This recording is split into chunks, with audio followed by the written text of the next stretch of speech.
सभी भक्तों को जय श्रीमन नारायण, जय श्री कृष्णा। आप सभी आज की प्रश्नोत्तरी से जुड़ रहे हैं, आपका बहुत बहुत धन्यवाद। आज की प्रश्नोत्तरी से आप जुड़ करके बहुत सारे प्रश्नों के उत्तर के बारे में जानेंगे। आइए प्रारंभ करते हैं आज का प्रश्नोत्तरी कार्यक्रम।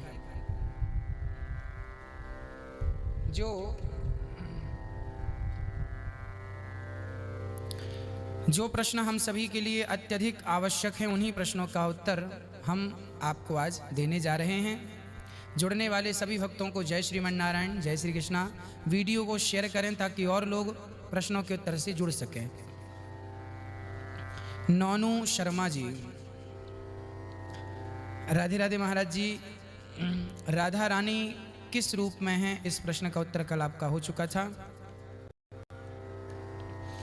गुरुजी सीताराम, आपको भी सीताराम। हम लोगों को बताया गया है हनुमान जी की पूजा बहुत कठिन है, ऐसा क्यों कहा गया है? क्या इनकी भक्ति के नियम कठिन हैं? हनुमान जी की पूजा बहुत कठिन नहीं है, आपको किसी ने गलत जानकारी दी है। श्री हनुमान जी की पूजा आप हनुमान जी के सामने बैठकर केवल सीताराम सीताराम सीताराम का जाप करें, इतने मात्र से हनुमान जी प्रसन्न हो जाते हैं। आप हनुमान जी के सामने बैठ के सुंदरकांड, हनुमान चालीसा का पाठ करें, हनुमान जी इतने मात्र से प्रसन्न हो जाते हैं। हनुमान जी की कोई भी पूजा उपासना कठिन नहीं है, इतने मात्र से हनुमान जी प्रसन्न हो जाते हैं। जग नारायण कुमार जी का प्रश्न है, मेरा प्रश्न यह है कि ब्राह्मणों का धर्म क्या है? ब्राह्मणों के धर्म क्या है? ब्राह्मणों का धर्म है यज्ञ करना, यज्ञ कराना, दान लेना और दान देना। यह ब्राह्मणों का धर्म है। वो यज्ञ करें और यज्ञ कराएं, अपने लिए भी यज्ञ करें और यजमानों के लिए यज्ञ कराएं, दान लें और दान दें। ये ब्राह्मणों का कर्तव्य है, ये ब्राह्मणों का धर्म है। वेद पढ़ना और वेद पढ़ाना, ज्ञान प्राप्त करना और ज्ञान प्राप्त कराना, ज्ञान औरों को बांटना, ये ब्राह्मणों के परम धर्म है, परम कर्तव्य है। ब्रजेश्वरी नाथ महाराज जी, राधे राधे। आपको भी राधे राधे। क्या कोई वैष्णव अन्य देवी देवताओं का प्रसाद खा सकते हैं? हाँ, अब हम राम जी के उपासक हैं तो क्या हम दुर्गा मैया का प्रसाद नहीं खा सकते? अरे दुर्गा मैया राम से अलग नहीं है। राम की जो धर्म पत्नी श्री माता सीता हैं, जो भगवान श्री कृष्ण की परम उपासना श्री राधा रानी है, रुक्मणी हैं, जो नारायण के संग श्री माँ लक्ष्मी है, यही तो दुर्गा है। यही नारायण तो गणेश हैं, यही नारायण तो शंकर हैं, तो अलग कहाँ कोई है? हम यही तो समझा रहे हैं। सनातन धर्म में राम कृष्ण, दुर्गा जी, हनुमान जी, शंकर जी, गणेश जी, ये बिल्कुल अलग अलग नहीं, एक ही अनेक नाम अनेक रूपों से जाने जाते हैं। तो इनका प्रसाद तो सिर पे लगा कर अर्थात बड़ी श्रद्धा से प्रसाद ग्रहण करना चाहिए। श्री रजनी चतुर्वेदी जी, राधे राधे गुरु जी। आपको भी राधे राधे। भक्ति और पूजा में क्या अंतर है? भक्ति कहते हैं सेवा को, भज सेवायाम धातु से भक्ति बनती है, सेवा ही भक्ति है। सेवा क्या है? भक्ति। और पूजा क्या है? भगवान को पूजना, भगवान की सेवा करना, उन्हें स्नान कराना, उनके सामने वंदना करना, स्तुति करना, ये पूजा है। सेवा भक्ति है, भगवान की सेवा, भगवान का ध्यान, ये पूजा है। पूजा ही भक्ति है, भक्ति ही पूजा है, कोई विशेष अंतर नहीं है। यदि शाब्दिक अंतर देखा जाए तो भज सेवायाम धातु से भक्ति बनता है और पारक्षणे धातु से पूजा बनता है ना। तो सेवायाम धातु से सा भक्ति बनता है, सेवा का अर्थ भक्ति, और रक्षण, जो आपकी रक्षा करे उनमें मन लगाना पूजा है। पारक्षण धातु से पूजा बनता है। ठीक है। अब सक्षम आनंद जी, जय श्रीमन नारायण, आपको भी जय श्रीमन नारायण। महाराज जी, आधुनिक समय में क्षत्रियों के लिए क्या कर्तव्य है और क्षत्रिय को क्या करना चाहिए? क्षत्रियों का कर्तव्य है वेद पढ़ना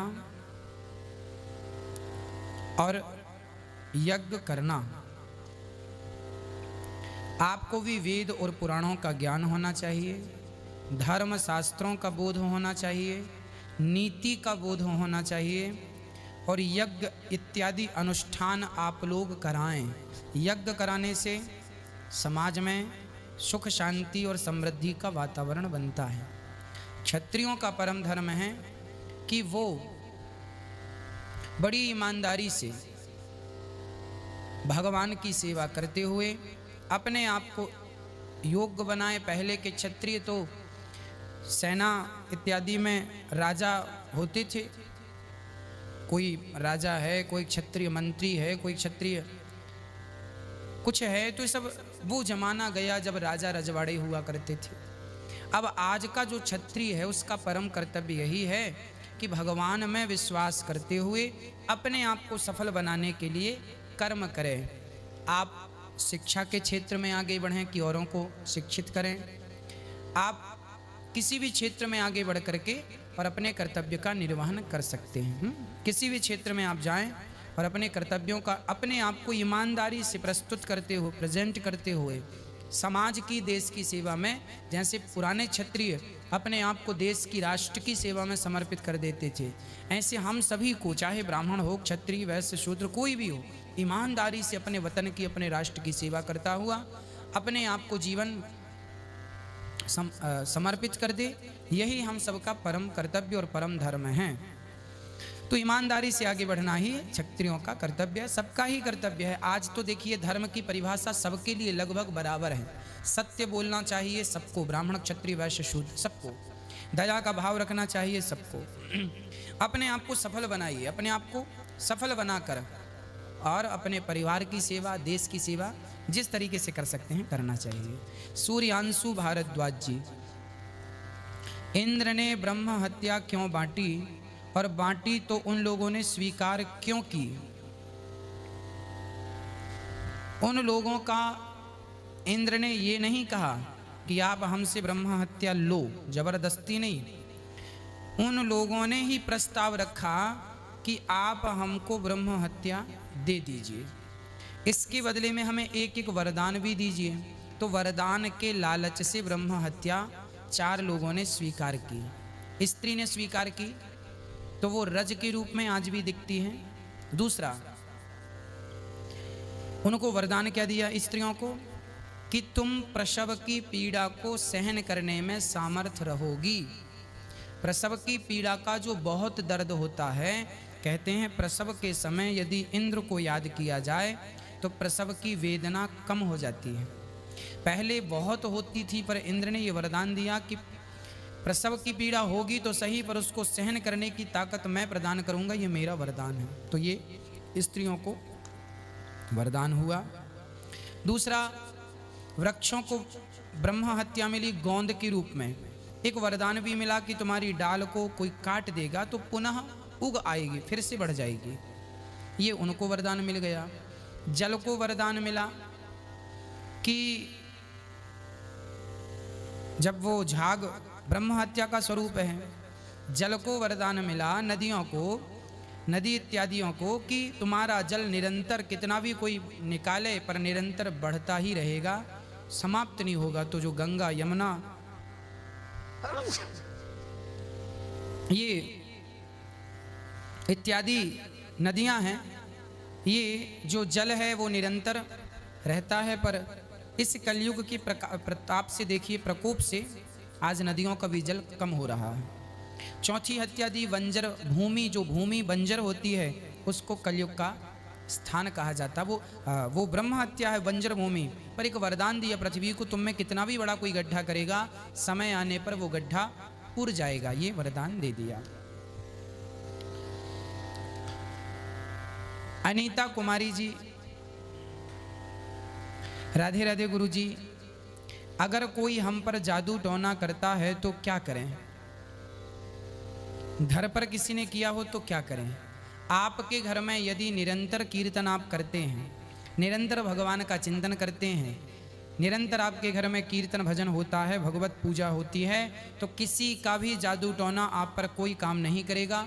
तुलसी की माला धारण कीजिए और भगवान का अहर्निश चिंतन श्रीमन नारायण नारायण, है ना, आपके घर के पुरुष वर्ग हनुमान चालीसा का पाठ करें और निरंतर भगवान का चिंतन करें, कोई जादू टोना आप पर प्रभाव नहीं करेगा। डीजे एडिट्स, गुरु जी भगवत गीता और भगवत कथा में क्या अंतर है? भगवत गीता जो भगवान श्री कृष्ण के द्वारा अर्जुन को दिया उपदेश है उसे भगवत गीता कहते हैं, और जिसमें भगवान के मधुर मधुर बाल लीलाओं का चरित्र है, भक्त और भगवान की कथाएं हैं, तो उसे भगवत कथा कहते हैं। जिसमें भगवान के जन्म से लेके संपूर्ण कथा है वो भगवत कथा है, और जिसमें भगवान का सिर्फ ज्ञान है उसे भगवत गीता कहते हैं। तो ये प्रश्न आप सभी लोग जो सुन रहे हैं आप जरूर से शेयर करते रहें वीडियो को, ताकि और लोग भी प्रश्नों की उत्तरी से जुड़ सकें और लोग भी इसका आनंद प्राप्त कर सकें। अमित शर्मा जी का प्रश्न है, गुरुजी विवाह करना जरूरी है क्या? उससे पहले सन्यास नहीं ले सकते? विवाह के पहले भी सन्यास लिया जा सकता है, ले सकते हैं, परंतु विवाह के पहले सन्यास ले लेंगे तो हो सकता है कि आपके अंदर फिर से वासनाएं जाग जाएं। कल को काम वासना जाग गई तो क्या करेंगे?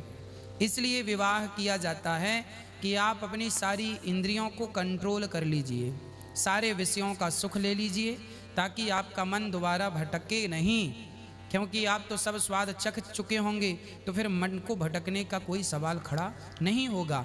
तो विवाह करने के बाद यदि सन्यास ले लें तो भी अच्छा है, बिना विवाह के सन्यास भी लेते हैं लोग। आज हमारे जो शंकराचार्य इत्यादि हैं ये सब सन्यासी हैं, और ये सब बिना विवाह के ही सन्यास लेते हैं।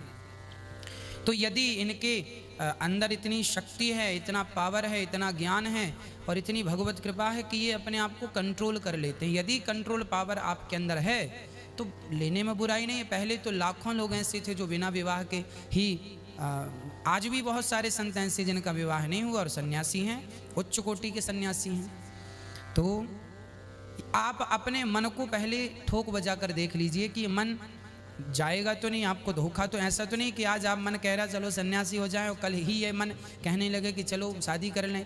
तो ये मन जो है ना बड़ा टेढ़ा है, मन पे जल्दी से विश्वास नहीं करना चाहिए। मन की गति है अटपटी, झटपट लखे ना कोए, और मन की जब खटपट मिटे तो झटपट दर्शन होए। तो आप सभी मन की बात अपने हिसाब से देख लीजिए। अजय शुक्ला जी का प्रश्न है, गुरु जी राधे राधे। आपको राधे राधे। विधुर व्यक्ति जिसकी पत्नी मर गई हो उसका दूसरा विवाह धर्म के अनुसार सही है या गलत? कृपया मेरा मार्गदर्शन करें। जिस पुरुष की पत्नी मर गई है क्या उस पुरुष को दोबारा विवाह करना चाहिए? भगवान श्री राम जब माता सीता का वनवास हो जाता है तब राम जी ने एक यज्ञ किया था। उस यज्ञ में राम जी अपनी पत्नी को बिठाएंगे तो ही यज्ञ होगा। जिसकी पत्नी है वो अपनी पत्नी को बाजू में बिठाए तो यज्ञ के अधिकारी बनता है। तो गुरु वशिष्ठ जी ने कहा, किसी ने कहा राम आप दूसरा विवाह कर लो, सीता नहीं है, आप तो राजा हैं, आपके पिता ने 3 विवाह किए तो आप भी कर लीजिए एक विवाह और जरूरत पड़ी है। राम जी ने कहा हम दूसरा विवाह नहीं करेंगे। फिर क्या करें? उपाय निकला कि सोने की सीता बनाओ और बाजू में बिठाओ। वो किया गया, यज्ञ संपन्न हुआ। तो राम जी के अनुसार यदि हम जीवन यापन करना चाहते हैं तो एक पत्नी ही राम जी इस धरती पर इसलिए आए, एक पत्नी का संदेश देने के लिए, कि जीवन को सुखमय बनाने के लिए, आदर्शवान व्यक्ति बनने के लिए एक पत्नी होना चाहिए। एक पत्नी पर्याप्त है। यदि वो मर गई हैं तो भगवान में मन लगा लें, भगवान में मन लगाएं। नहीं है पत्नी तो कोई बात नहीं। राम जी की भी तो सीता जी वनवास चली गई, उस हाल में तो नहीं ही थी ना, तो उन्होंने तो विवाह नहीं किया। नहीं करना चाहिए विवाह। शरीर विवाह करने के लिए नहीं, भोगों के लिए नहीं, भजन के लिए मिला है। पर अब जिसको ये ज्ञान हो जाए तो वो विवाह ना करें, और जिसको ज्ञान नहीं हो तो फिर 70-70 साल की उम्र में लोग विवाह कर लेते हैं। तो आपकी बुद्धि और आपका संग कैसा है? आप भक्त हैं, यदि भक्ति के मार्ग में हैं तो आपको ज़रूरत नहीं है, और यदि आप संसार में पड़े उलझे हैं तो फिर लोग करते ही हैं। करना चाहिए कि नहीं? मेरे हिसाब से तो नहीं करना चाहिए, ज़रूरत ही नहीं है। सुलझने आए हैं संसार में, उलझने तो नहीं आए। ऊषा शाह जी, राधे राधे गुरु जी। मेरे पति का नाम राम है, तो राम का नाम लेने से मुझे पाप लगेगा क्या? नहीं। आपको क्यों? आप डायरेक्ट राम ना बोला करें, आप सीताराम सीताराम सीताराम बोला करें। आप सीताराम सीताराम बोलेंगे तो बढ़िया। और वो भगवान का नाम है, पाप नहीं लगता। आपके पति का नाम राम है, कोई बात नहीं। पर आप तो, एक बार ऐसे ही हुआ, तो एक बार गुरुजी कथा सुना रहे थे, वो कथा में कीर्तन करा रहे थे। कीर्तन था, रघुपति राघव राजा राम, पति तिपावन सीताराम। तो एक महिला बैठी थी, उसके पति का नाम था पावन। तो वो महिला कीर्तन कर रही थी, रघुपति राघव राजा राम, पप्पू के पापा सीताराम। तो वो रघुपति राघव राजा राम, पप्पू के पापा सीताराम कह रही थी। उसके पति का नाम, पति तो पावन था, तो वो पावन ना कह के पप्पू के पापा सीताराम कह रही थी। तो आपको ऐसा नहीं करना, आपको तो केवल प्रेम पूर्वक सीताराम सीताराम जपना है, उससे कोई पाप नहीं लगता। श्री संजय भवसर जी, राधे राधे महाराज जी, जगन्नाथ जी के मंदिर की ध्वजा को प्रतिदिन बदलना क्यों पड़ता है?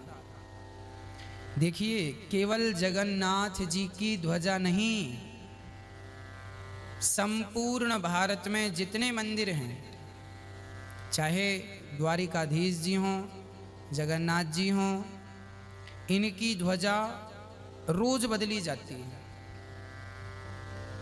भक्तों की तरफ से ध्वजा बदली जाती है। सबकी ध्वजा लहराए, सबका परचम लहराए। तो ये भक्तों के लिए प्रभु आज हमारी तरफ से ध्वजा, कल हमारी तरफ से ध्वजा। तो भगवान की ध्वजा नित्य, और ध्वजा ही मंदिर का वस्त्र है। मंदिर का वस्त्र क्या है? हम रोज वस्त्र बदलते हैं कि नहीं? ऐसे मंदिर का वस्त्र ध्वजा है, तो ध्वजा रोज ही बदली जानी चाहिए। सब जगह बदली जाती है। श्री आप सभी वीडियो को शेयर करें ताकि और लोग भी जुड़ सकें। आप सभी प्रश्नों का उत्तर जो प्राप्त कर रहे हैं, सभी लोग जुड़ते चले जाएं ताकि और लोगों को भी इसका लाभ प्राप्त हो जाए। श्री ब्रज की महिमा, राधे राधे। लड्डू गोपाल जी को भोग लगाने से पहले भोजन को टेस्ट करके भोग लगाया जा सकता है? नहीं जी, आप चख लेंगे तो जूठा हो जाएगा, और भगवान को जूठा नहीं खिलाना चाहिए। अंचल जी, राधे राधे महाराज जी, जब भी हम किसी देवी देवता का नाम लेते हैं तो उबासी आने लगती है, इसका क्या कारण है? आप जी ऐसा कीजिए कि बहुत सारा पानी पी लिया करिए। पानी पीने के बाद फिर भगवान का नाम जपने बैठ जाइए, उबासी नहीं आएगी। कई बार क्या है कि हमारे भीतर पाप बैठे हैं, जब आप भगवान का नाम जपते हैं ना तो वो पाप आपको आलस्य देते हैं कि किसी प्रकार से ये भजन ना करे ताकि हम यहाँ रहने को मिले, नहीं तो पुण्य करेंगे तो सारे पापों को निकल के भागना पड़ेगा, तो बेचारे पाप कहाँ जाएंगे। इसलिए वो बेचारे डर के कारण आपको आलस्य प्रदान करते हैं ताकि आप आलस्य में आकर के भजन करना छोड़ दें। मौनी शर्मा जी, राधे कृष्ण गुरु जी, हम भगवान का जप हमेशा करते रहते हैं, तो महावारी समय भी भगवान का नाम मुँह से निकल जाता है तो पाप है क्या? नहीं। जब आपका मासिक धर्म आए उस समय भी आप भगवान को स्पर्श नहीं करना, पर भगवान का नाम तो जपते ही रहना है।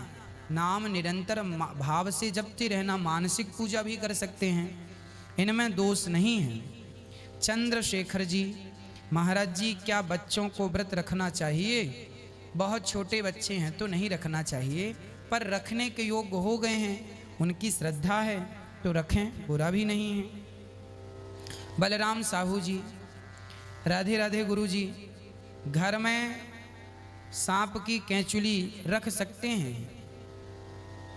भाई सांप की कैंचुली रख के क्या करेंगे, है ना? क्या करेंगे कैंचुली रख के? और रखे हैं तो उसका कोई नुकसान भी नहीं है ना? सांप की कैंचुली आपने रखी है तो नुकसान भी नहीं है, पर रख के क्या करेंगे?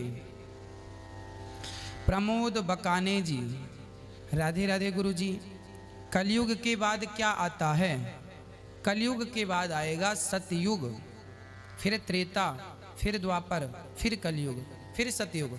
जैसे रविवार के बाद सोमवार ही आता है, सोमवार के बाद मंगलवार ही आता है हमारे हिसाब से, उसी प्रकार कलयुग के बाद सतयुग, ये क्रम है। जैसे सोमवार के बाद मंगलवार ही आएगा, कलयुग के बाद सतयुग, सतयुग के बाद त्रेता, त्रेता के बाद द्वापर, द्वापर के बाद कलयुग, फिर सतयुग, यही क्रम है।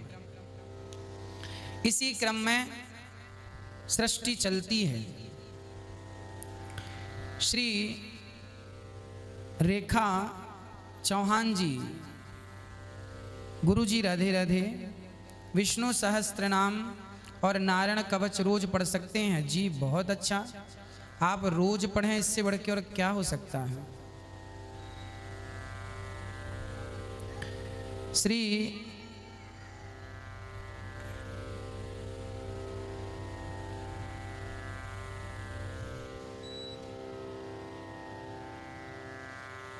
श्री त्रिपित अग्रवाल जी, गुरु जी राधे राधे, व्रत में तुलसी ले सकते हैं? हाँ जी ले सकते हैं, बिल्कुल ले सकते हैं। अनिल दुबे जी,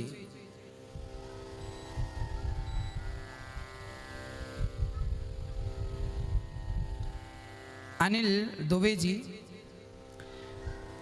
राधे राधे गुरु जी, तिलक का महत्व क्या है? जिसके माथे पर तिलक होता है, जिसके माथे पर तिलक लगा होता है, यमराज कभी उसे छूते नहीं हैं, वो सदा भगवान के धाम को ही जाएगा। यदि उसके तिलक माथे पे अंतिम समय भी लगा रहा तो तिलक तो हमें नित्य लगाना चाहिए। तिलक लगाने का अर्थ है भगवान, ये जो हमारा तिलक है, ये तिलक साक्षात भगवान नारायण का स्वरूप है। बीच में श्री लक्ष्मी जी बैठी हैं, श्री सीता जी बैठी हैं, इस तरफ श्री राम जी हैं, इस तरफ श्री लक्ष्मण जी हैं, नीचे श्री हनुमान जी हैं। लक्ष्मी और नारायण का स्वरूप होता है तिलक, राधे और कृष्ण का स्वरूप होता है तिलक। बीच में राधा हैं, आजू बाजू भगवान श्री कृष्ण हैं। तो ये तिलक भगवान का ही स्वरूप है। ये जो बीच में लाल लगा हुआ है ये श्री लक्ष्मी जी हैं, और ये जो वाइट कलर का है ये श्री नारायण का स्वरूप है। तो ये भगवान का स्वरूप है। तिलक तो हम सबको ही नित्य लगाना चाहिए। हम सनातन धर्मियों की पहचान ही तिलक है, तिलक तो हम लोगों को लगाना ही चाहिए। अभिषेक जी, अभिषेक इंग जी, महाराज जी मन को शांत कैसे करें? भगवान का नाम जपाओ मन से, अपने आप मन शांत होगा। मन की अशांति मिटाने के लिए केवल भगवान का नाम जपना है। हम अमृतसर से, राधे राधे महाराज जी, हम अमृतसर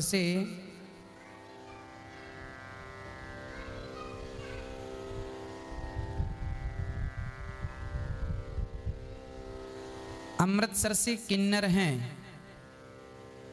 आज कृपा करके बताएं कि किन्नरों को वरदान किसने दिया था? श्री अंकुश मेहरा जी का ये प्रश्न है। किन्नर को वरदान किसने दिया? देखिए, ये वरदान जब भगवान श्री, इनकी दो कथाएं हैं। जब भगवान श्री राम वनवास जाने लगे तो भगवान को रोकने के लिए सभी आए, तो किन्नर लोग भी भगवान को रोकने के लिए आए। प्रभु, हमें वनवास, आप जा रहे हैं तो हम लोग तो किन्नर हैं, समाज में तो हम रहें तो क्या फ़ायदा, आप अपने साथ ले चलो। भगवान ने कहा, आप लोग यहीं रहकर मेरा स्मरण करो और मेरे आशीर्वाद से आने वाले युग में, कलयुग में, आप सभी लोग आनंद पूर्वक अपना जीवन यापन करेंगे, आनंद पूर्वक रहेंगे। जाओ, मेरा वरदान है। तो भगवान ने इन्हें वरदान दिया सुखपूर्वक जीवन बिताने का। शरीर में किसी अंग की वृद्धि ना होने से व्यक्ति की ये स्थिति हो जाती है। अनेक प्रकार के वरदान, राम जी का ये प्रसंग तो मुझे स्मरण है, आगे पीछे का बहुत ज़्यादा स्मरण नहीं है। बस इतना ही हम कहेंगे कि ये ईश्वर की सृष्टि है। उस स्थिति में भी रहकर यदि भगवान की भक्ति की जाए, भगवान का स्मरण किया जाए, तो भगवान की प्राप्ति के लिए ये जरूरी नहीं है कि स्त्री हो या पुरुष हो या किन्नर हो, किसी भी स्थिति में भगवान की प्राप्ति की जा सकती है। भगवान से प्रेम हो तो फिर क्या फ़र्क पड़ता है कि हम स्त्री हैं, क्या फ़र्क पड़ता है कि हम पुरुष हैं, क्या फ़र्क पड़ता है कि किन्नर हैं, क्या फ़र्क पड़ता है कि हिंदू और मुस्लिम है, सिख और ईसाई है। भगवान से जो प्रेम करता है वो भगवान का अधिकारी हो जाता है, प्रेम करके वो प्राप्त कर सकता है। तो भगवान को प्राप्त किया जाए, शोक ना किया जाए। अनूप गुप्ता जी, राधे राधे गुरु जी, गौ माता को जूठा दिया जा सकता है कि नहीं? भाई, हो सके तो मत दो, पर बच्चे का जूठा माँ खा लेती है, बड़ी श्रद्धा से खाती है। उसी प्रकार घर में जो भी अन्न बचता है वो इकट्ठा करके गौ माता को ही डालने की परंपरा रही है। पहली रोटी गाय को, पर जो भी घर में बचता है भोजन करने के बाद, रोटियां बच गई, चावल बच गए, दाल बच गए, जो भी बच गई, तो फिर गौ माता खा लेती है। घर में जिन जिन के गौ माता, वो अपने घर का अन्न गौ माता को खिला देते हैं। इसमें बुराई नहीं है। हम सब बच्चे हैं, वो हमारी माता है, और माँ तो बच्चे का जूठा खा लेती है, इसमें कोई दोष तो है नहीं। पर ना खिलाएं, पर बचता है। सब जिनके घरों में गैया है तो वहाँ तो बचता है ना। भाई, आपने भिंडी की सब्जी बनाई, पालक की सब्जी बनाई, तो पालक काटने में बची, सब्जी बनाई, थोड़ी सी पालक बच गई। आपकी थाली में आपने 2 रोटियां खानी थी, 4 रोटियां रख दी, 2 रोटियां एक्स्ट्रा हैं, चावल भी एक्स्ट्रा है। अब वो थाली भरी है भोजन से और आपने खा लिया, वो क्या करेंगे? घर में गौ माता है, सो गौ माता को खिला दिया जाता, उसमें कोई दोष नहीं है किसी प्रकार का। वो माँ है और माँ बच्चों का जूठा खा सकती है। अर्चना सोनी जी, राधे राधे महाराज जी, क्या आपके वृद्धाश्रम में शूद्र माताएं भी हैं? अर्चना सोनी जी, देखिए, आप कभी वृंदावन आए? हमने तो आज तक किसी माँ से जात नहीं पूछी, पर सब माताएं हैं, ब्राह्मण माताएं भी हैं, क्षत्रिय माताएं भी हैं, वैश्य माताएं भी हैं और शूद्र माताएं भी यहाँ पर हैं और हम सबके ही चरण दबाते हैं। हमने तो आज तक किसी से जात नहीं पूछी, पर आप आए वृंदावन अर्चना सोनी जी, तो आप सारी माताओं से बात कर लें खुद कि आपकी जात क्या है। मैं तो किसी से नहीं पूछता, मैं तो केवल माँ में सिर्फ माँ देखता हूँ बस। मैं जात नहीं देखता कि आपकी जात क्या है, मैं केवल माँ में केवल माँ का दर्शन करता हूँ। आप आएँ तो आप खुद पूछ लें कि आप क्या हैं। यहाँ सब चारों वर्णों की माताएं रहती हैं, एक साथ रहती हैं और श्रद्धा से रहती हैं। श्री आप सभी जो प्रश्न का उत्तर सुन रहे हैं, वीडियो शेयर जरूर करें ताकि और लोग प्रश्नों का उत्तर सुन सकें। मधुरा लोहार जी, आपका प्रश्न है, गुरु जी शादी में 7 फेरों का क्या महत्व है? शादी में 7 फेरे क्यों लिए जाते हैं? 7 फेरे इसलिए क्योंकि जन्म 7 माने जाते हैं, तो 7 जन्म तक हमारा तुम्हारा साथ बना रहे, इसलिए 7 फेरे होते हैं। 7 ऋषि होते हैं, कश्यपोत्री वशिष्ठस्य विश्वामित्रोथ गौतमा जमदग्निर भरद्वाजा, ये 7 ऋषि हैं। 7 ऋषियों के नाम की एक एक प्रदक्षिणा होती है ताकि हमारे विवाह की साक्षी अग्नि है, 7 ऋषि भी साक्षी हों, इसलिए 7 प्रदक्षिणा होती हैं। वर वधू को जीवन भर साथ रहने, एक दूसरों को साथ देने का ज्ञान देते हैं, है ना। 7 फेरों का अर्थ यह भी है कि इसमें से कुछ फेरे स्त्री को आगे करके किए जाते हैं, कुछ फेरे पुरुष को आगे करके किए जाते हैं। स्त्री पुरुष साथ रहें, 7 ऋषियों के एक एक फेरे, इसलिए 7 ये फेरे होते हैं। 7 फेरे क्यों होते हैं, इसकी बहुत सारी विवेचना हो सकती है। यदि इसको आध्यात्म में हम प्रवेश करके बोलें तो बहुत सारी व्याख्या हो सकती है कि 7 फेरे ही क्यों होते हैं। अभी तो आप इतना समझिए कि 7 जन्म और 7 ऋषि, इसलिए 7 फेरे। श्री राहुल देवांगन, राधे राधे महाराज जी, लड्डू गोपाल जी को नहलाने का तरीका और पानी शरणोदक का क्या, जो भगवान को नहलाते हैं तो बचा हुआ जल उसे थोड़ा सा पी लीजिए, बाकी बचा हुआ जल तुलसी में गमला में डाल दीजिए। क्या सही तरीका है? आज की कथा YouTube पर पड़ी है, हमने करके दिखाई है भगवान का कैसा श्रृंगार, कैसे पूजन। आज की कथा में ये प्रसंग था और हमने बताया भी। तो आज आप कथा सुन लें आज की YouTube पर तीसरे दिन की, तो आपको वो सारी चीज़ें सुनने को आ जाएंगी, देख लीजिएगा। ठाकुर जी को स्नान कराइए जल से, उन्हें पहुँचिए, तरीके से वस्त्र पहनाइए, उनको दर्पण दिखाइए, भोग लगाइए, यही विधि है। रूमानी मगलानी जी, राधे राधे गुरु जी, ठाकुर जी को नहलाने के बाद जल कहाँ अर्पित करें, गमले में या तुलसी में? थोड़ा सा आप पी लीजिए चरणामृत। पूनम शर्मा जी, राधे राधे गुरु जी, क्या सपने भी सच होते हैं? हाँ जी, कुछ सपने सच होते हैं। भोर के प्रातः काल के जो सपने होते हैं लगभग वो सच होते हैं। सपना देखकर यदि आप बिस्तर से उठ गए तो वो सपना सच हो जाएगा, और यदि सपना देखकर भी आप सोते ही रहे तो फिर वो सपना सच नहीं होगा। इसलिए अच्छे सपने देखो तो तुरंत बिस्तर छोड़ के खड़े हो जाओ, और बुरे सपने देखो तो फिर बिस्तर में पड़े ही रहो थोड़ी देर तक, 10 मिनट 20 मिनट।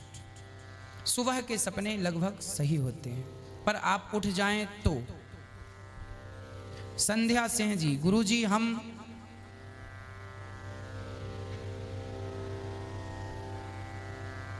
छात्र लोग शिक्षा के अलावा आध्यात्म जीवन से कैसे जुड़ सकते हैं?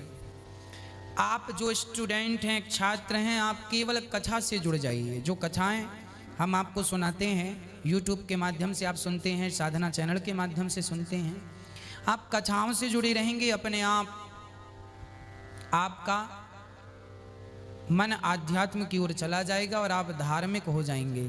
तो आप इस प्रकार से जुड़ करके अपना ज्ञान बढ़ा सकते हैं। कथाओं से जुड़ेंगे, सब प्रकार का ज्ञान प्राप्त होगा। गिरीश पांडे जी, गुरु जी राधे राधे, आपको भी राधे राधे। उद्धव जी कौन हैं? बृहस्पति जी के शिष्य हैं। उद्धव जी के पिता का नाम भी भागवत जी में लिखा है, अभी हमें स्मरण नहीं है। बृहस्पति के शिष्य हैं, भगवान श्री कृष्ण के परम सखा और मंत्री पद पर भी ये हैं। भगवान कृष्ण के प्रधानमंत्री हैं, ये प्रधानमंत्री उद्धव जी हैं। उच्च कोटि के विद्वान हैं। इनके पिता का कुछ नाम हमें स्मरण था, अभी विस्मरण है। जानवी आहूजा जी, राधे राधे गुरु जी, आपको भी राधे राधे। प्रसाद की महिमा का सुंदर सा वर्णन कीजिए। प्रसाद का अर्थ है प्रा मतलब प्रभु के, सा मतलब साक्षात, दा मतलब दर्शन। प्रसाद का फुल फॉर्म होता है प्रभु के साक्षात दर्शन। भगवान का दर्शन कर लो या प्रसाद का दर्शन कर लो, एक ही बात है। भगवान के तुल्य होता है भगवान का प्रसाद, है ना। तो प्रसाद और परमात्मा एक, शॉर्ट फॉर्म प्रसाद, फुल फॉर्म प्रभु के साक्षात दर्शन। महिमा तिवारी जी राधे राधे। ब्रह्म मुहूर्त में जल्दी उठने से क्या होता है? जो जल्दी उठता है वो स्वस्थ रहता है, सुबह की हवा लाखों की दवा। दूसरा, ब्रह्म मुहूर्त में उठने वाला व्यक्ति ही ब्रह्म का दर्शन करने का अधिकारी होता है। जो 10 बजे तक सोता है वो कैसे परमात्मा को देखेगा? जिसने ब्रह्म मुहूर्त नहीं देखा वह ब्रह्म को क्या देखेगा? तो ब्रह्म मुहूर्त में उठने से स्वास्थ्य अच्छा होता है, मन की चंचलता मिटती है, भगवान का स्मरण अच्छे से हो जाता है, भगवान और भक्त के तार जल्दी से जुड़ जाते हैं यदि वो प्रेम पूर्वक जल्दी से उठकर भगवान का चिंतन करें तो।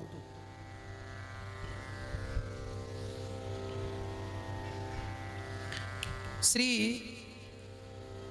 आप सभी वीडियो को शेयर जरूर करें ताकि और भी प्रश्नों का उत्तर उन तक पहुंच जाए जो लोग प्रश्नोत्तरी को श्रवण कर रहे हैं। प्रश्न तो एक व्यक्ति पूछता है पर उसके उत्तर से बहुत लोगों के प्रश्नों का समाधान हो जाता है।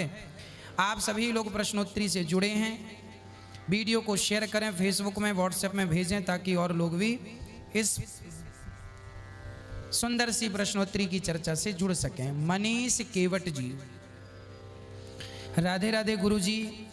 मैं केवट हूँ, मछली मारकर जीवन यापन करता हूँ, क्या मछली मारना पाप है? मनीष केवट जी, आपको नमो नारायण, राधे राधे।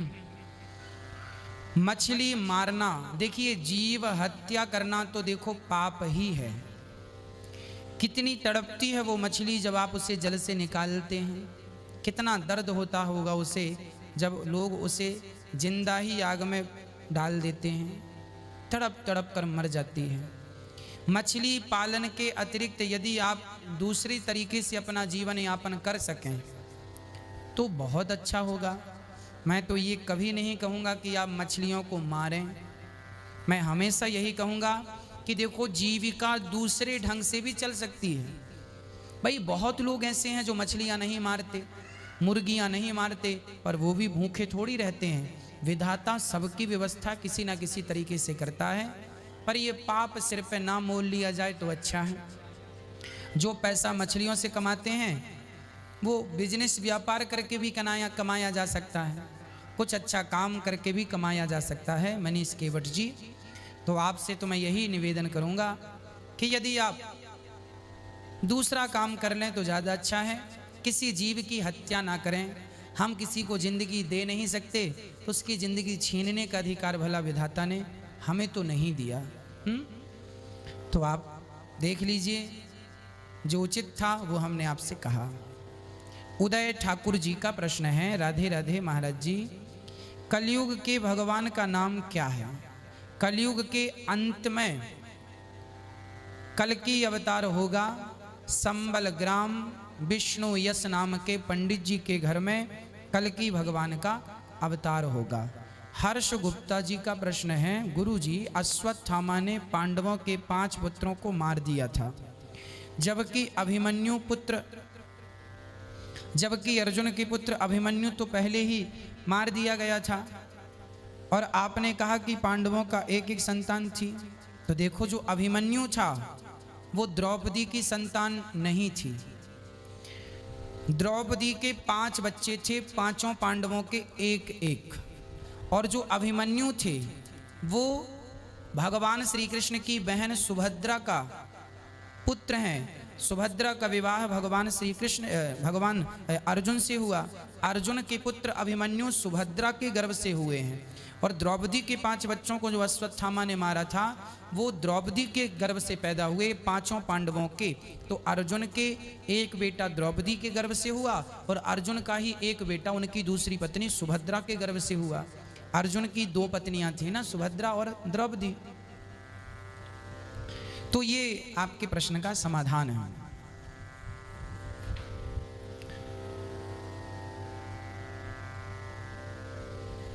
अर्जुन की और भी पत्नियां हैं, पर आप तो सुभद्रा के पुत्र अभिमन्यु के बारे में ये समझिए कि सुभद्रा के पुत्र अभिमन्यु हैं, और अश्वत्थामा ने जिन 5 बच्चों को मारा वो द्रौपदी के हैं। गुरुजी राधे राधे। महाराज जी, बहुत लोग आपसे गुरु मंत्र लेना चाहते हैं, उन सबको एक साथ उत्तर दीजिए, वो सब क्या करें? देखिए, ऐसा है, गुरु मंत्र लेने के लिए जब लॉकडाउन खुल जाए तो आप वृंदावन आएं। जो परंपरागत गुरु मंत्र है, रामानुजाचार्य परंपरागत मंत्र है, वह मंत्र हम आपको प्रदान करेंगे विधि के साथ। लॉकडाउन खुल जाए, सब सामान्य हो जाए, फिर आप आना, वृंदावन बिहारी जी का दर्शन करना, और यहीं गुरु मंत्र आप ले लीजिएगा। तो आप यहां आकर गुरु मंत्र प्राप्त कीजिएगा। श्री नीलम गुप्ता जी, राधे राधे। गुरु जी, क्या घर में भागवत जी की आरती कर सकते हैं? हाँ जी, घर में भागवत जी की आरती बिल्कुल कर सकते हैं। युवराज सिंह जी, राधे राधे आपको। क्या राजपूत लोग कथावाचक बन सकते हैं? कथावाचक, कथा सुनाने का जो अधिकार है, शास्त्रों में भागवत जी में लिखा है, विरक्तो वैष्णवो विप्रो। भागवत सुनाने का अधिकार केवल ब्राह्मणों को है। देखिए, उपदेश तो कोई भी कर सकता है, आप उपदेशक बन सकते हैं, पर जो भागवत अनुष्ठान है वो अनुष्ठान केवल ब्राह्मण ही कर सकते हैं, है ना? हाँ, आप प्रवचन लेक्चर दे सकते हैं, आप प्रवचन कर सकते हैं, आप उचित मार्गदर्शन कर सकते हैं, पर अब जो अनुष्ठान है, कोई कहे कि हमें अपने पितरों की शांति के लिए, पितरों के मोक्ष के लिए भागवत करवानी है, तो जो पितरों के मोक्ष के लिए भागवत करवाना चाहता है वो भागवत करने का अधिकारी सिर्फ ब्राह्मण है। आप उपदेश तो किसी से भी ले लीजिए, प्रवचन कोई भी कर सकता है, पर व्यास गद्दी पर भागवत जो अनुष्ठान है, जिसका फल भी मिलता है, वो अनुष्ठान केवल ब्राह्मण को ही अधिकार है। क्योंकि ब्राह्मण प्रारंभ से ही, हम सभी लोग ब्राह्मणों के चरण छूते हैं, कोई भी हो ब्राह्मणों का चरण छूता है, ब्राह्मणों को प्रणाम किया जाता है ना? ब्राह्मण लोग भी ब्राह्मणों के चरण छूते हैं, क्षत्रिय लोग भी ब्राह्मणों के चरण छूते हैं, क्योंकि ब्राह्मण पहले से ही गुरु के स्थान पर रहा है। पांडवों के गुरु द्रोणाचार्य वो ब्राह्मण थे, भगवान श्री कृष्ण के गुरु ब्राह्मण श्री वशिष्ठ जी वो ब्राह्मण थे, क्षत्रियों के गुरु।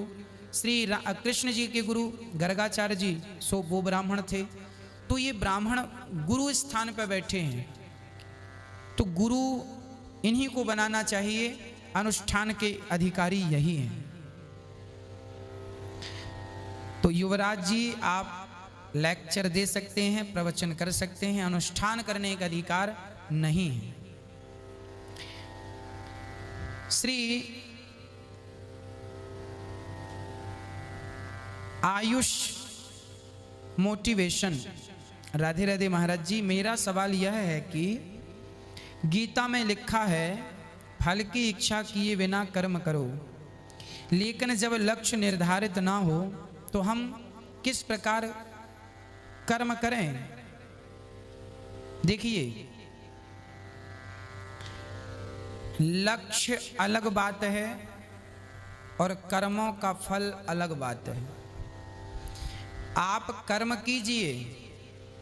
भाई, मैं 10वीं क्लास का स्टूडेंट हूँ, विद्यार्थी हूँ। मैंने खूब पढ़ाई की, पेपर कॉपी मेरे सामने है, मैं तुरंत फटाफट उत्तर लिख रहा हूँ। मैं उत्तर लिखूँ, मैं अपना एग्ज़ाम बहुत ईमानदारी से दूँ, फटाफट दूँ। जब मैं अच्छा कर्म करूँगा तो उसका फल अच्छा होगा। कर्म कर, तू युद्ध कर, जीतेगा कि हारेगा ये मुझ पर छोड़, तू ईमानदारी से कर्म कर। लक्ष्य अलग है, हमें जीतना है, ये लक्ष्य बना के हम सब चलते हैं। पर जीतने का लक्ष्य हम बना तो सकते हैं, पर उस लक्ष्य तक पहुंचने के लिए कर्म करना पड़ेगा। तू कर्म कर, जीतेगा कि हारेगा भगवान कहते हैं वो मैं डिसाइड करूंगा। तो जो लक्ष्य है, हमें डॉक्टर बनना है, पढ़ने के बाद हमें डॉक्टर बनना है, वो लक्ष्य हो गया। अब डॉक्टर बनने के लिए जो हम मेहनत करेंगे, एग्जाम निकालेंगे, वो तो कर्म अच्छा करेंगे तो अच्छा कर्म तो अच्छा फल मिलेगा। कर्म तू कर, अच्छा फल मैं दूंगा अच्छा। जब तू अच्छा कर्म करेगा तो मैं फल अच्छा दूंगा, तो अपने आप लक्ष्य मिल जाएगा। अब कर्म अच्छा नहीं होगा तो फल अच्छा नहीं होगा, तो फिर लक्ष्य बनाए बैठे रहो तो भी क्या मिलना है भाई। लक्ष्य तक तो तभी पहुंचेंगे ना जब कर्म अच्छा होगा। तो कर्म अच्छा, इसलिए तू कर्म कर। भगवान क्या कहते, तू कर्म कर, तू कर्म में फोकस कर, 100% कर्म कर, कर्म कर, फल मैं दूंगा, है ना। तो कर्म अलग है, कर्म का फल भगवान देते हैं, और जो लक्ष्य टारगेट है वो अलग विषय है। तो वो मैंने आपको समझाया। विकास जी जाट, गुरु जी, सुखदेव जी कौन है? तत्रा भवद भगवान व्यास पुत्रो। सुखदेव जी व्यास जी के पुत्र हैं, साक्षात भगवान हैं सुखदेव जी। तत्रा भवद भगवान व्यास पुत्रो, भगवान ही व्यास पुत्र के रूप में, अर्थात सुखदेव जी राधा रानी के गोलोक धाम में एक तोता है, वही इस धरती पर सुखदेव जी के रूप में प्रकट हुए, वही है सुखदेव जी। आप लोग वीडियो को शेयर जरूर करें ताकि और लोग इन प्रश्नों के उत्तर से जुड़ सकें और लोगों को भी उनके प्रश्नों का उत्तर प्राप्त हो सके। शुभम कुमार गुप्ता जी, राधे राधे गुरु जी। भगवान श्री कृष्ण के कितने नाम हैं? भगवान श्री कृष्ण के 1000 नहीं अनेक, वैसे तो गोपाल सहस्त्र नाम में भगवान के 1000 नाम दिए हैं। गोपाल सहस्त्र नाम में 1000 नाम हैं, विष्णु सहस्त्र नाम में 1000 नाम है, राम सहस्त्र नाम में राम जी के 1000 नाम हैं। तो ये अनेक नाम हैं भगवान। हरि अनंत, हरि कथा अनंत, इनके नाम कितने हैं?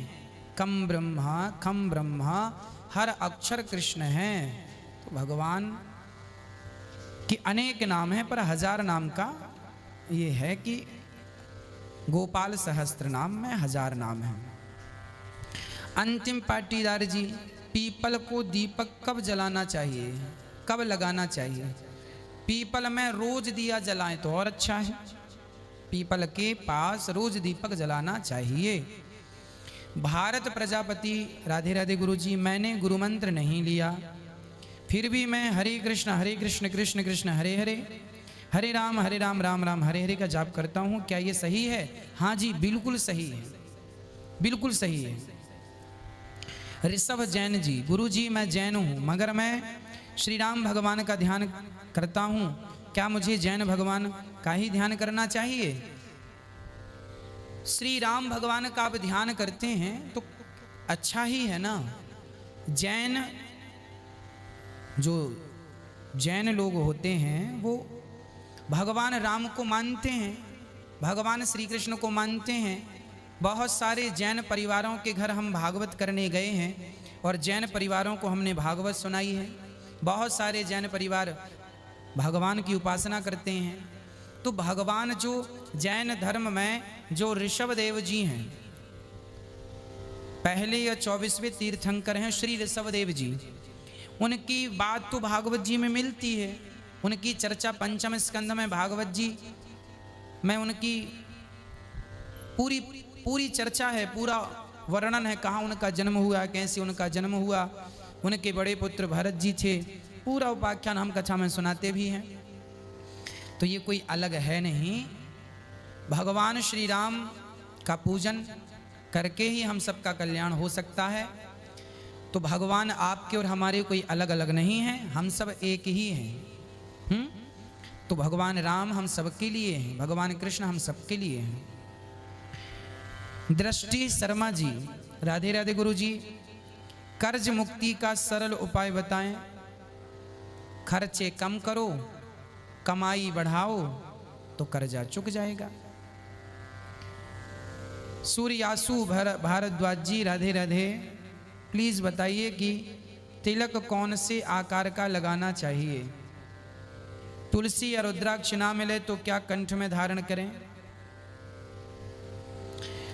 कमल गट्टे की कमल की माला आप गले पे धारण कर सकते हैं और तिलक वही लगाएं जो आपके गुरु जी लगाते हैं। गुरु परंपरा से तिलक चलता है, जैसे तिलक गुरु जी लगाएं वैसे तिलक शिष्य को लगाना चाहिए। तो वैसा तिलक होना चाहिए आपका। निधि श्रीवास्तव जी, गुरु जी हनुमान अमर हैं वे वैकुंठ में नहीं हैं, तो वो अभी कहाँ हैं? इस पर कुछ प्रकाश डालें। देखिए वो भगवान हैं, वो वैकुंठ भी चुटकी में जा सकते हैं और आपके और हमारे पास भी यूं चुटकी में आ सकते हैं, अर्थात 1 सेकंड से भी कम वक्त में भगवान वैकुंठ भी जा सकते हैं। यहाँ भी भगवान हैं वो। जितनी गति से मन दौड़ता, देखिए हमारा मन अभी चला गया वैकुंठ, अभी पाताल, जितनी तेज गति से हमारा मन दौड़ता है, मन से भी करोड़ गुना तेज गति से हनुमान जी चल सकते हैं। ये हनुमान जी हैं, साक्षात शंकर हैं, साक्षात नारायण हैं, है ना? तो भगवान हैं, उनके लिए असंभव कुछ नहीं है। राहुल कुमावत जी, जहां श्रद्धा से भक्त पुकारे हनुमान जी वहां पहुंच जाते हैं। राहुल कुमावत जी, गुरु जी भागवत पढ़कर भगवान को प्राप्त किया जा सकता है क्या? भागवत पढ़कर के ज्ञान तो प्राप्त किया जा सकता है, पर भगवान को प्राप्त करने के लिए भगवान से प्रेम करना होगा। राम ही केवल प्रेम प्यारा, बिना प्रेम के आप सब कुछ रट लीजिए, कुछ नहीं होना जब तक भगवान के चरणों में प्रीति ना हो। जैसे आप अपनी माँ से प्यार करते हैं, अपने बच्चों से प्यार करते हैं, अपने बिजनेस व्यापार से प्यार करते हैं, उसी तरह भगवान से प्यार होना चाहिए। पूनम शर्मा जी, गुरु जी स्वर्ग और वैकुंठ में क्या अंतर है? स्वर्ग में इंद्र जी रहते हैं, अप्सराएं नाचती रहती हैं, और वैकुंठ में भगवान रहते हैं।